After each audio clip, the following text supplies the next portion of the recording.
All right, the time is 4 p.m. I will call the City of Fort Atkinson Plan Commission meeting to order in person via Zoom on Tuesday, December 9th. Second item on the agenda is roll call. Council Representative Schultz, Here. Director of Public Works Naven, Here. Chairperson Manager Hausman, Here. Commissioner Kesnick, here, Commissioner Shull, here, Commissioner Ciccarelli. Here. All right, we'll slow roll the next agenda item and let John get ready here. Okay, item 3, new business. We have 3A, which is review and possible action relating to the minutes of the November 25th, 2025 Plan Commission meeting. Any questions, comments, or concerns from the Plan Commission on the minutes from that meeting?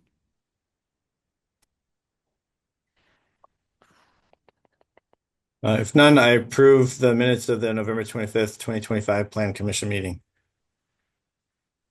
Second. All right, we have a motion and a second. Any final questions, comments? Okay, hearing none, all those in favor, please signify by saying aye. Aye. Aye. Any opposed? That carries. Next item, 3B, review and possible recommendation to the City Council relating to an extraterritorial certified survey map for the property located at West 6116 Star School Road in the town of Koshkonong. This is CSM 2025-13. Mr. Drager, if you could please present the staff report. Yes, thank you. Yeah, as you said, this is an extraterritorial CSM. As we know by now, the city has a extraterritorial review for CSMs, land divisions inside the 3-mile mark, and then the Plan Commission and City Council approve those that are 1.5 miles or closer. And this one is within that 1.5 miles. This is very similar to some that we've had come before us recently. Actually, the one done by Yoder, I believe was the last name on that CSM recently. That's actually right next door to this parcel, proposed parcel, I should say. But this would be a 2-acre parcel that would be rezoned from A1 to A3, allowing for a single-family residence. It is outside the city's potential long-range urban growth, and it is shown as future land use as agricultural rural, which is what this is proposed to be and remain. This is coming from a parent parcel of 37.67 acres. There are a couple things that were brought forward after this memo went out that were brought up by engineering. A couple small details in the mapping that I'll read off for you here, so that you can be aware of those. These are located in state statute and as a requirement. One is adding an arrow to the leader of 33.07 foot distance. This is just a distance that was missing on the map. One is a tie line describing the section, town, and range, and corners of the end tie line. And then one is a comment for the surveyor certificate to add the language and the division thereof. As I said, they're very minor, but they should be included in the CSM as a requirement per state statute. With that, I will say staff recommends, along with all these recent ones that we've had, staff has recommended waiving the requirement for dedicating the right of way. After speaking with the Jefferson County surveyor as well as the town, they have no desire to require that dedication. And per state statute, when that road has been there for a certain period of time, it is in fact a right of way without being dedicated.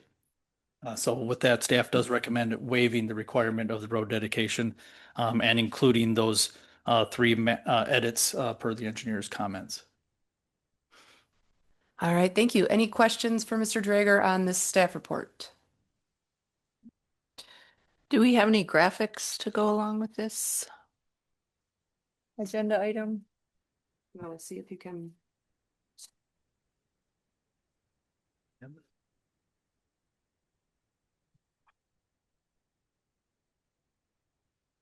The page 8 or 9, maybe.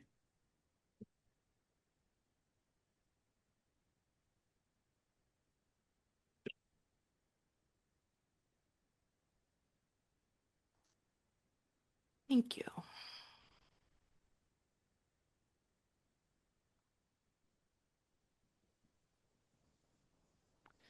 So you can see as with a lot of town lots and proposed lots, the right of way or the property line extends out into the right of way. But per state statute, and this is coming straight from the county surveyor, the length of time that that has been a right of way and used as a right of way deems it as a right of way and without having to be dedicated. If this was closer to the city or adjacent to the city, we would require that per our ordinance. But being as how far this is away and the town and the Jefferson County surveyor have no desire to request that dedication, staff recommends waiving that.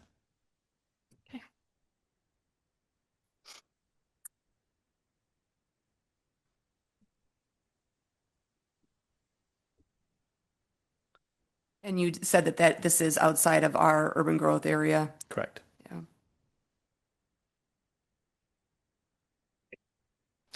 Okay, any additional questions for Mr. Drager? Okay, any discussion amongst the Plan Commission on this matter? Just to reiterate, staff is recommending approval, recommending that the city council waive the requirement for the road dedication and approve the certified survey map subject to the three engineering edits to the language on the CSM that were read by Mr. Drager. So moved. Second. Okay, motion and a second on the floor. Any final discussion on this one? Okay, all those in favor, please signify by saying aye. Aye. Aye. Any opposed? Okay, that motion carries. Thank you. Thank you, Mr. Drager. 3C is update on previously approved projects. I don't have anything prepared, but I'd be happy to answer questions. I will mention just a couple things that are going on. We did just get some additional recent pictures of the development at Hawthorne and Trillium in the Ridgeview Estates subdivision. I think they are on the third floor of the apartment building. They are also finishing, they've finished framing in the first townhome building, so that's 4 units. And then there's 2 single-family homes under construction with a permit for a third that's been issued. And then there's 2 houses going up on the Maple Grove subdivision. So that's been positive. We also have a timeline from CubeSmart for removing the paved surface in the front half of that parking lot. So this was a project that was approved as a planned unit development in 2021, and we gave them, or maybe 2022, we gave them 3 years in a development agreement to what we asked them to create 2 outlots in front of the building for additional development, and then gave them 3 years to sell those, or if they didn't sell them within 3 years, remove the pavement and put in the sidewalk. So they have a timeline for removing the pavement, and then sidewalk will be installed along that stretch of Janesville Avenue in 2026.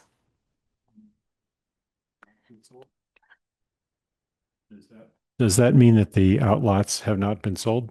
They have not been. One was under contract for a DG Market, Dollar General Market project that this body did approve, but DG Market decided not to move forward with that project. I do anticipate a new Dollar General project, or maybe more than one, within the next probably 6 months. So we haven't had any applications yet, but when if we do, they will come to this body for review and feedback. Somewhere else in the city. I mean, So- they could go back there. The way okay. that Dollar General works, they work with a lot of different site developers and companies that seek out parcels for them, get them under contract, and then end up building the project and then selling it to them. So it could be one of those lots, or it could be a different lot altogether. Okay. question about that parcel. With the outbuildings in the future, uh, does the existing curb cut layout on Janesville Avenue still make sense? I'm thinking there's a trade-off between access all being on Janesville Avenue, some access being on the side street, or just putting all access on the side street if it was deemed uh, useful from a safety or other perspective. We did contemplate that when we, and I don't have the details of the development agreement in front of me, but we did contemplate that, and I believe we had them close off one of the curb cuts on